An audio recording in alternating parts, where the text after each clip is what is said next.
నమస్కారం. ఈనాటి విశ్లేషణకు స్వాగతం. అనంతమైన ఈ విశ్వంలో జీవం తొణికిసలాడుతున్న ఏకైక గ్రహం మన భూమి మాత్రమే అన్న విషయం మనందరికీ తెలిసిందే. అయితే అసలు ఈ అద్భుతం ఎలా సాధ్యమైంది? నేల, నీరు, గాలి ఈ మూడు నిర్దిష్టమైన ఆవరణాలు ఒకదానితో ఒకటి అద్భుతంగా పెనవేసుకుని ఈ జీవజాలాన్ని ఎలా కాపాడుతున్నాయో ఈరోజు మనం చాలా లోతుగా, ఆసక్తికరంగా తెలుసుకుందాం. ఇక ఏమాత్రం ఆలస్యం చెయ్యకుండా నేరుగా విషయంలోకి వెళ్ళిపోదాం. ఈరోజు మన విశ్లేషణలో ప్రధానంగా 5 అంశాలను చూడబోతున్నాం. అవేంటంటే జీవాధార మూలకాలు, ఘనశిలావరణం, అనుసంధానిత జలావరణం, వాతావరణ పొరలు, చివరగా జీవావరణంపై మన ప్రభావం. మొదటి విభాగం జీవాధార మూలకాలు. అసలు జీవులు నివసించడానికి అనుకూలమైన ఒక ప్రపంచాన్ని నిర్మించడానికి ఎలాంటి ప్రాథమిక మూలకాలు అవసరమో ఇక్కడ పరిశీలిద్దాం. మనం భౌగోళిక శాస్త్రంలో తరచుగా వినే ఈ శాస్త్రీయ పదాల వెనుక నిజంగా ఒక అద్భుతమైన చరిత్ర దాగి ఉందండి. ప్రాచీన గ్రీకు భాష నుండి ఈ పదాలు పుట్టాయి. గ్రీకులో లిథోస్ అంటే రాయి అని, అట్మాస్ అంటే ఆవిరి అని, హ్యూడార్ అంటే నీరు అని, అలాగే బయోస్ అంటే జీవమని అర్థం. భలే ఉంది కదూ! ఈ మూల పదాల నుండే మన గ్రహం యొక్క ప్రధాన ఆవరణాలకు ఆ పేర్లొచ్చాయనమాట. ఇక్కడే మనం అర్థం చేసుకోవాల్సిన అత్యంత కీలకమైన విషయం ఒకటుంది. భూమిపై ఉన్న నేల, నీరు, గాలి అనేవి వాస్తవానికి 3 పూర్తిగా భిన్నమైన, నిర్జీవమైన మూలకాలు. కాని ఇవి ఎప్పుడైతే ఒకదానికొకటి కలుస్తాయో సరిగ్గా అప్పుడే జీవులు బ్రతకడానికి అనువైన ఒక అత్యంత సంక్లిష్టమైన ప్రదేశం సృష్టించబడుతుంది. చెప్పాలంటే ఈ మూడింటి అద్భుతమైన కలయికే మన భూమికి ప్రాణం పోసింది. ఇక రెండవ విభాగం ఘనశిలావరణం. మన మొదటి ప్రధాన మూలకమైన రాతిపొర కఠినమైన శిలలు మరియు మట్టితో ఎలా నిర్మితమైందో ఇప్పుడు చూద్దాం. భూమిపై ఉన్న ఖండాలు, మహాసముద్రాలు ఎలా విస్తరించి ఉన్నాయో ఒక్కసారి గమనిస్తే ఒక ఆసక్తికరమైన విషయం మనకు స్పష్టంగా అర్థమవుతుంది.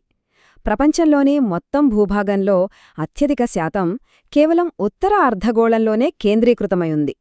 ఖండాల పరిమాణం గురించి మాట్లాడుకునేటప్పుడు ఆసియా ఖండం గురించి ఖచ్చితంగా చెప్పుకోవాలి.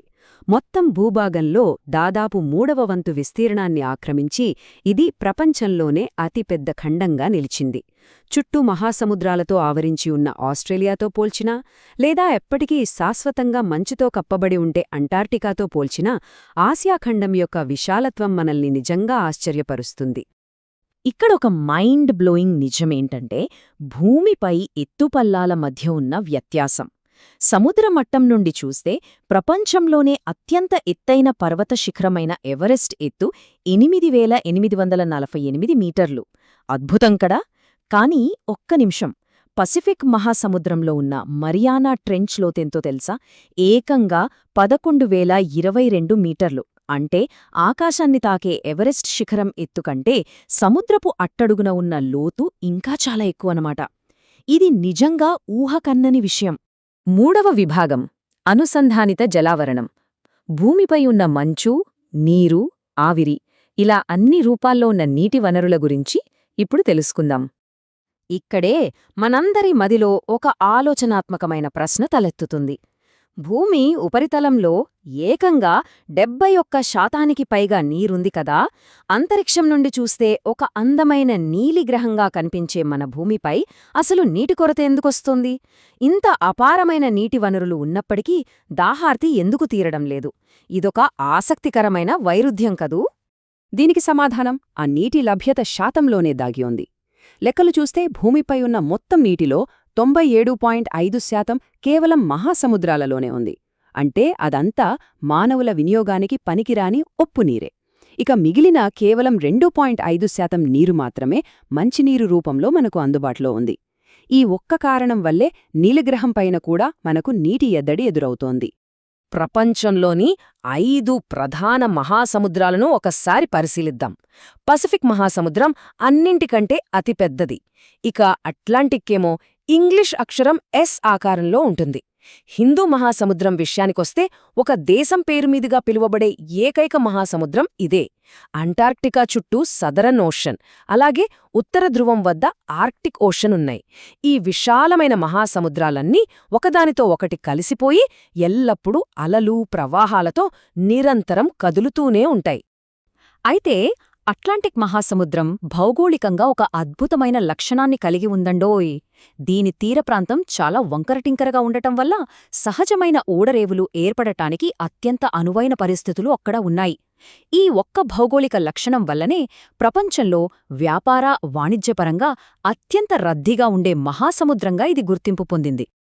ఇక 4వ విభాగం వాతావరణ పొరలు.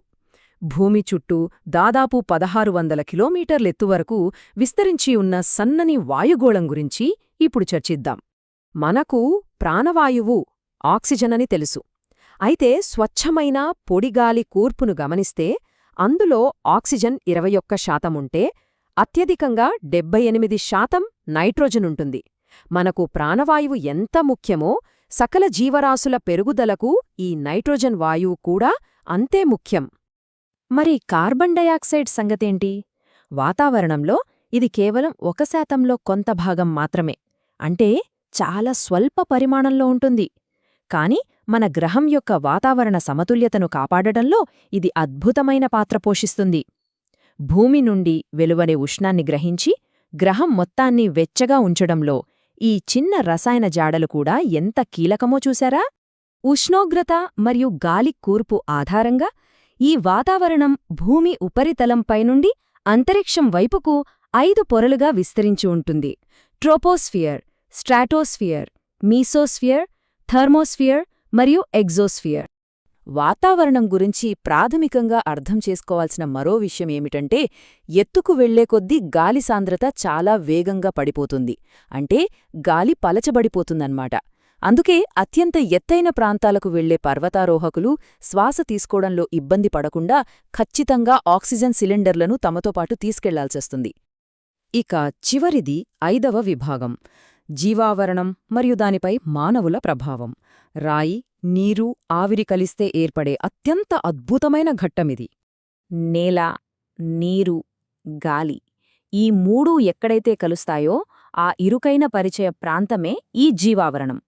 కంటికి కనిపించని ఒక చిన్న సూక్ష్మక్రిమి దగ్గరనుంచి భారీ ఆకారం కలిగిన ఏనుగులు, తిమింగలాల వరకు అన్నీ ఒకదానితో ఒకటి అనుసంధానించబడి ప్రాణం పోసుకునే అత్యంత విశిష్టమైన ప్రాంతమిది. అయితే ఇక్కడే ఒక చేదు నిజం మాట్లాడుకోవాలి. మన చర్యల వల్ల ఈ అద్భుతమైన ప్రకృతి ఎలా దెబ్బతింటోంది అన్నది చాలా ఆందోళనకరం. అడవులను విచ్చలవిడిగా నరకడం వల్ల నేలకోతకు గురవుతోంది. పరిశ్రమల వ్యర్థాలను నేరుగా నదుల్లో కలపడం వల్ల మంచినీరు జీవులకు పనికిరాకుండా పోతోంది. అలాగే ఫ్యాక్టరీలు, వాహనాల నుంచి వచ్చే కాలుష్యం, ముఖ్యంగా కార్బన్ డయాక్సైడ్ ఉద్గారాల వల్ల గ్లోబల్ వార్మింగ్ పెరిగిపోతోంది. శిలావరణం, జలావరణం, వాతావరణం ఈ మూడింటి మధ్య ఉన్న సున్నితమైన సమతుల్యతను మనమే స్వయంగా నాశనం చేస్తున్నాం. ముగింపుగా మనల్ని మనం ప్రశ్నించుకోవాల్సిన ఒక ముఖ్యమైన విషయం ఉందండి. ఈ గ్రహం మీద జీవుల మనుగడ పూర్తిగా భూమికి సంబంధించిన ఈ ఆవరణాల ఖచ్చితమైన కలయికపైనే ఆధారపడి ఉన్నప్పుడు ఆ అద్భుతమైన సహజ అమరిక దెబ్బతినకుండా ఆపడానికి మనం తక్షణం తీసుకోవాల్సిన చర్యలు ఏమిటి?